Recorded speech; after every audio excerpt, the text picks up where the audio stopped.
राधे राधे दोस्तों इन तीन प्रकार के भोजन से मनुष्य की आयु कम होती है। इस प्रसंग में एक प्राचीन कथा है।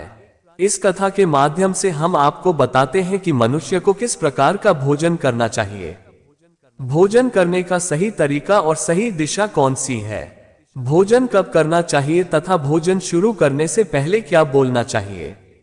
दोस्तों, एक बार की बात है, देवर्षि नारद भगवान श्री कृष्ण से मिलने के लिए द्वारिका नगरी में पधारते हैं। तब भगवान श्री कृष्ण देवर्षि नारद को देखकर उनका स्वागत करते हुए कहते हैं, आइए देवर से द्वारिका में आपका स्वागत है। आज किस प्रयोजन से आप द्वारिका में पधारे हैं?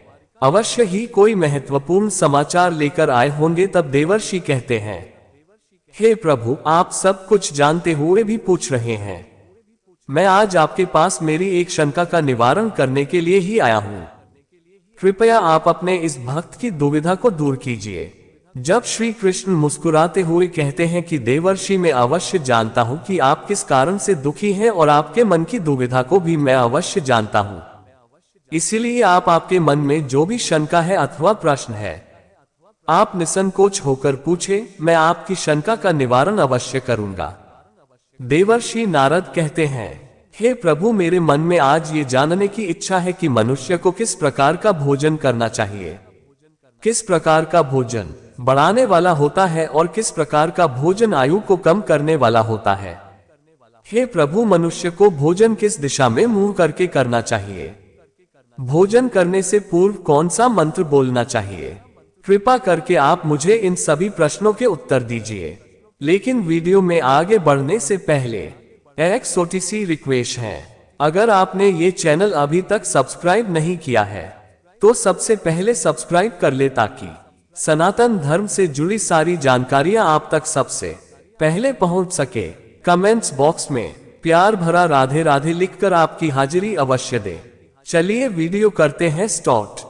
तब श्री कृष्ण कहते हैं कि देवर्षि, आज आपने समस्त मनुष्य जाति के कल्याण के लिए बहुत ही महत्वपूर्ण प्रश्न किया है। ये बात सत्य है कि मनुष्य जिस प्रकार का भोजन करता है उसी के अनुसार उसका स्वभाव, भाग्य और उसका अगला जन्म निर्धारित होता है।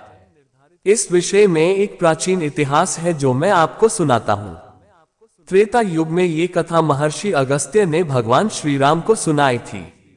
इसलिए इस कथा का मसला चीन कथा के माध्यम से आपको आपके सभी प्रश्नों के उत्तर मिल जाएंगे। इसलिए आप इस कथा को ध्यान से पूरा अवश्य सुने और इसका प्रचार करें। मन करता है उसके समस्त पापों का नाश होता है और उसे सिद्ध हो वर्षों तक दान करने का पुण्य मिलता है। देवर्षि कहते हैं, हे प्रभु, मैं इस कथा को अवश्य सुनना चाहता हूँ। इस कथा को मैं ध्यान पूर्वक सुनूंगा और इसका प्रचार पृथ्वी लोक पर करूंगा। श्री कृष्ण कहते हैं, प्राचीन काल की बात है। उस समय एक बहुत बड़ा जंगल था। उस जंगल का आकार संयोजन था, लेकिन उस जंगल में कोई भी पशु और पक्षी नहीं रहते थे। पेड़ पौधे की कोई भी पशु उस जंगल की तरफ नहीं जाता था। लेकिन उस जंगल के मध्य भाग में 14 को लंबी झील थी और केवल उसी झील में हंस, बदक तथा अन्य पशु पक्षी रहा करते थे। एक बार अगस्त्य मुनि उस झील के पास से गुजर रहे थे तो उन्हें एक बहुत ही अजीब चीज दिखाई दी। उस झील के पास एक बहुत बड़ा आश्रम जो बहुत पुराना हो गया था, लेकिन फिर भी अत्यंत सुंदर और पवित्र दिखाई पड़ रहा था। उस आश्रम में कोई भी साधु तथा तपस्वी नहीं रहता था। वह आश्रम पूरी तरह से खाली था। अगस्त्य मुनि एक रात के लिए उस आश्रम में ठहर गए और सुबह उठकर के पास चले गए तो उन्हें रास्ते में एक मुर्दा अर्थात लाश पड़ी हुई दिखाई पड़ी, जो शरीर से अत्यंत बलवान और भ्रष्ट पोस्ट था, जिसे देखकर मालूम होता था कि तरुण पुरुष की लाश को देखकर अगस्त्य मुनि सोचने लगे कि यह कौन है, इसकी मृत्यु कैसे हो गई तथा वह इस जंगल में आखिर कैसे आया होगा। उस मरे हुए आदमी के बारे में जानने की अगस्त्य मुनि को जिज्ञासा हुई। तभी अचानक आकाश में उन्हें एक दिव्य विमान दिखाई पड़ा और वह दिव्य विमान उस झील के समीप आकर रुक गया और श्रीमान से एक दिव्य पुरुष उतरा और वह उस झील में नहाने के लिए चला गया। भीड़ में नहाने के बाद वह बाहर आया और उस मुर्दे का मांस खाने लगा।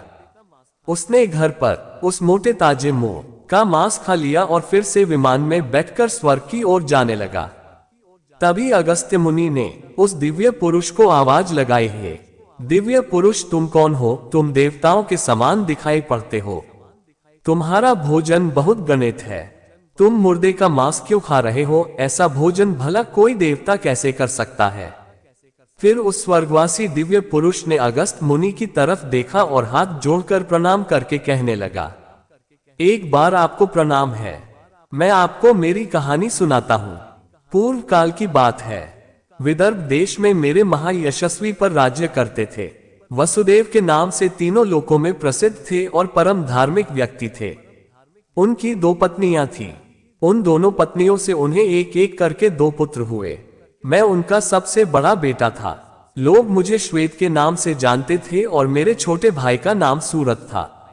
पिताजी की मृत्यु के बाद मुझे विदर्भ देश का राजा बना दिया गया और मैं वहां सावधानी के साथ राज्य चलाने लगा। राज्य करते हुए मुझे कई हजार साल बीत गए। फिर एक दिन मुझे भी हुआ और मैंने राजपाट का त्याग करने का निर्णय लिया और मृत्यु पर्यंत तपस्या करने का निश्चय करके मैं जंगल में रहने के लिए चला गया। अपने राज्य को मैंने अपने छोटे भाई सूरत को सौंप दिया और उसे राजा बना दिया।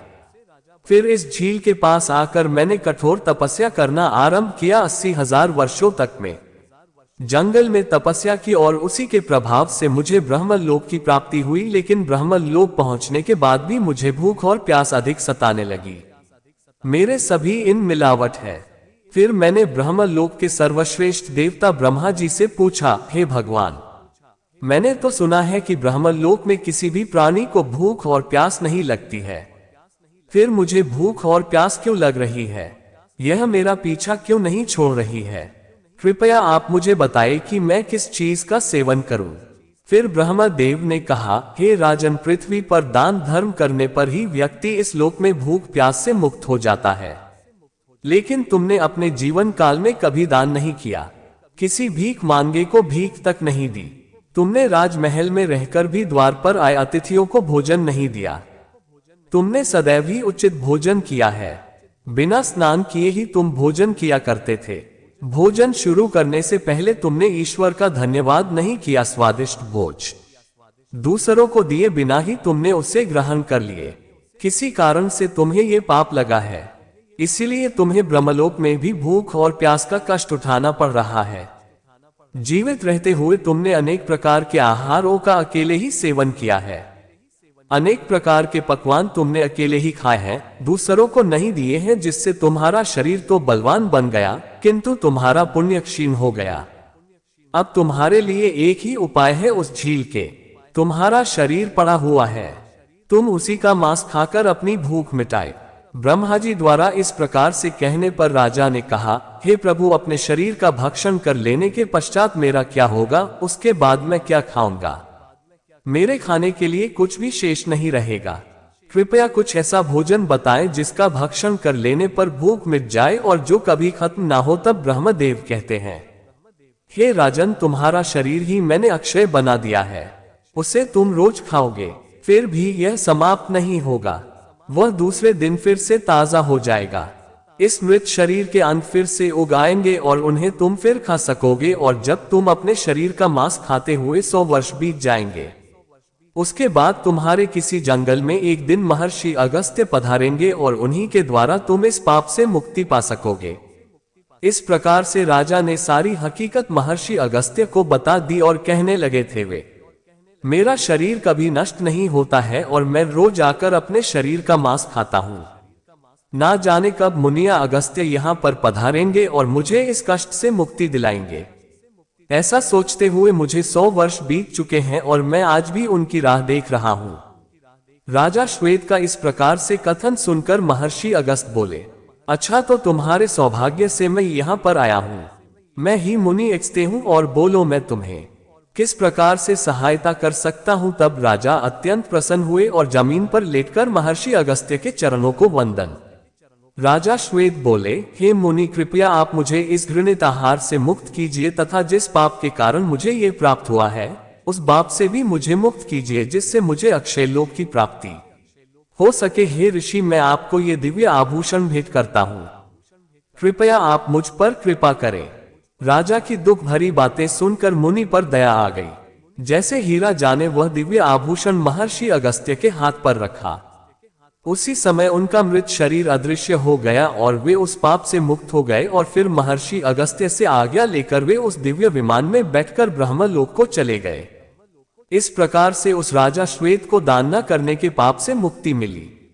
भगवान श्री कृष्ण कहते हैं, देवर से किस प्रकार से उचित भोजन करने के कारण ही विदर्भ देश के महाराज को ब्रह्मलोक में रहने पर भी तृप्ति नहीं मिली और उन्हें पृथ्वी पर आकर स्वयं का ही मांस खाना पड़ा है।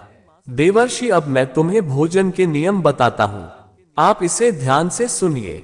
भोजन शुरू करने से पहले थोड़ा सा अन्य भूमि पर रखना चाहिए ताकि देवता, पशु, पक्षी, सर्प, यज्ञ तथा प्रेत पिशाच जो अपने कर्म बंधन से बंधे हुए हैं उनकी प्राप्ति हो। यदि भोजन करते समय कोई अतिथि आ जाए तो उसका स्वागत करें और उसे आसन देकर प्रणाम करके फिर उसे श्रद्धा पूर्वक भोजन कराकर विदा करे, क्योंकि जिसके घर से अतिथि निराश होकर लौट जाता है उसे वह अपने पाप देकर उसके शुभम को ले जाता है। श्री कृष्ण कहते हैं, मनुष्य को पिता के घर में रहने वाली विवाहित कन्या, दुखिया और गर्भधारण की हुई स्त्री तथा वृद्ध को भोजन कराने के बाद ही भोजन करना चाहिए। इन सभी को भोजन कराए बिना जो स्वयं भोजन ग्रहण करता है उसका भोजन पाप में बन जाता है। ऐसा व्यक्ति नरक में ही जाता है जो स्नान किए बिना ही भोजन करता है। उसका भोजन मलभक्षण के समान हो जाता है। जो बालक एवं वृद्ध आदि के हिस्से का भोजन करता है उसका भोजन विष्ठा के समान हो जाता है, और जो बिना दान की यही भोजन ग्रहण करता है उसका भोजन विष के समान बन जाता है। मनुष्य को कभी भी दुराचारी व्यक्ति द्वारा दिया गया अथवा दूसरों द्वारा अपमानित करके दिया कभी भी ग्रहण नहीं करना चाहिए। मनुष्य को चाहिए कि परोसे हुए भोजन का अग्रभाग अग्नि को देखकर ही भोजन करना चाहिए। भोजन को एकाग्रचित होकर करना चाहिए। प्रथम मीठा, फिर लवण और खट्टा और अंत में कटु एवं तीखे पदार्थों का सेवन करें। प्रथम 3 निवाले मौन होकर ग्रहण करने चाहिए। ऐसा करने से व्यक्ति के सभी पाप कर्म तुरंत नष्ट हो जाते हैं और भगवान की कृपा से उसे जीवन भर कभी अन्न की कमी महसूस नहीं। पूर्व दिशा में बैठकर भोजन करने से व्यक्ति रोगों से और मानसिक तनाव से मुक्त हो जाता है। बीमार बुजुर्गों को पूर्व की ओर मुख करके भोजन करना चाहिए। इससे उनके स्वास्थ्य में सुधार होता है, क्योंकि पूर्व दिशा उगते हुए सूर्य की दशा है और सूर्य देव बल, आरोग्य तथा दीर्घायु प्रदान करते हैं। विद्या की अभिलाषा रखने वाले मनुष्य को उत्तर दिशा की ओर मुख करके भोजन करना चाहिए। यदि सा देवी सरस्वती की दिशा है, ध्यान रहे दक्षिण दिशा की ओर मुख करके भोजन न करें, यह मृत्यु की दिशा होती। इस दिशा में मुख करके भोजन करने से आयु कम होती है। टूटे फूटे बर्तनों में भोजन नहीं करना चाहिए, यह दुर्भाग्य को निमंत्रण देता है। भोजन हमेशा स्वस्थ थाली नहीं करना चाहिए। गंदी थाली में भोजन करने से जीवन में दुर्भाग्य आता है। एकादशी के दिन तामसिक का सेवन न करें। जो मनुष्य एकादशी के दिन काम से अर्थात मन करता है, लक्ष्मी उसे छोड़कर चली जाती है। भोजन का अपव्यय करना अनर्थ माना गया है। इसीलिए थाली में जितना आवश्यक हो उतना ही भोजन ले।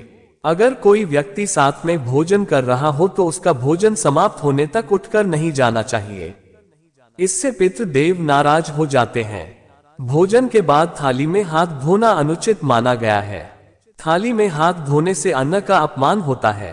भोजन के बाद थाली में हाथ धोने वाले लोग नीच योनि में जन्म लेते हैं।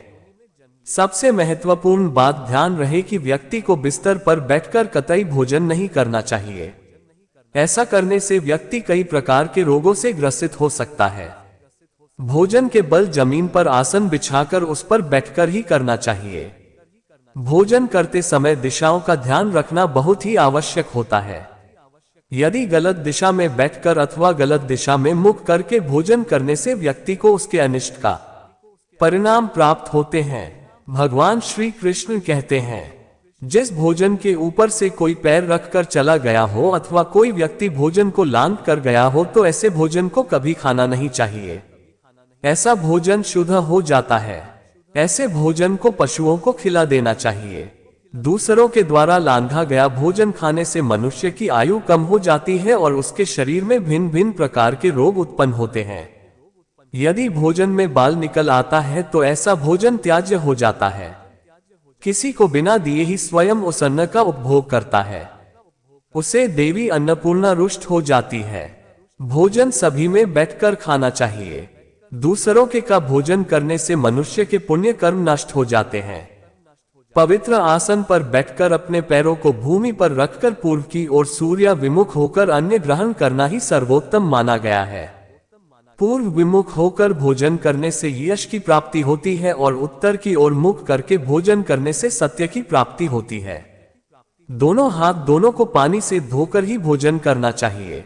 भोजन के पात्र को भूमि पर रखकर अन्न ग्रहण करना ही सर्वश्रेष्ठ माना गया है। शास्त्रों में इस प्रकार के भोजन को उपवास के समान बताया गया है।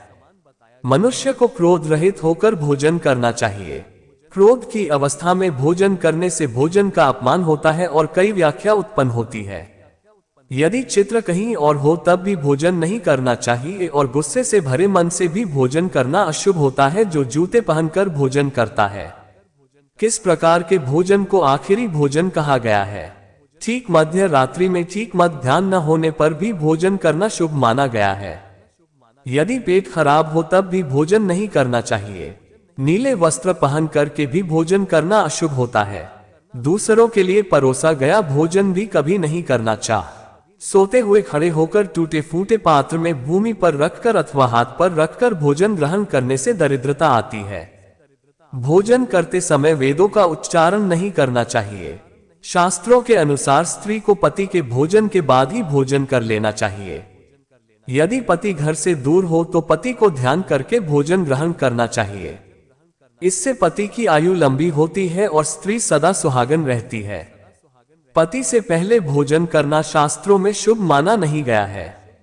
इससे पति की आयु कम हो जाती है। इसके साथ ही विष्णु पुराण के अनुसार पति और पत्नी को एक साथ बैठकर भोजन नहीं करना चाहिए। ऐसा करने से दोनों में कलेश और विवाद होता है। अंधकार में अथवा आकाश के नीचे बैठकर भोजन नहीं करना चाहिए। भोजन करते समय सिर पर छत अथवा वृक्ष की छाया अवश्य होनी चाहिए। केवल एक वस्त्र पहनकर भी भोजन करना अनुचित होता है अथवा नग्न हमें भोजन ग्रहण करना अशुभ होता है। इससे जीवन में दुर्भाग्य आता है। सवारी पर बैठकर अर्थात किसी वाहन में बैठकर भी भोजन ग्रहण करना अनुचित होता है। साथ ही शैया पर बैठकर भोजन करने से व्यक्ति की आयु कम हो जाती है। हंसते हुए अथवा रोते हुए भोजन करना अनिष्ट कारक होता है। इससे गले में अन्य फंसकर प्राण जाने का भी खतरा बना रहेगा। तो दोस्तों, इस प्रकार से भगवान श्री कृष्ण ने देवर्षि नारद को भोजन का महत्व बताया है। आपको ये कथा कैसी लगी कमेंट करके अवश्य बताएं। गरुड़ पुराण कथा, रामायण, गीता और महाभारत की ऐसी कई रोचक कहानियां हैं जो हम आपको बताते रहेंगे। हमसे जुड़े रहने के लिए हमारे चैनल को सब्सक्राइब कीजिए। आपका बहुत बहुत धन्यवाद।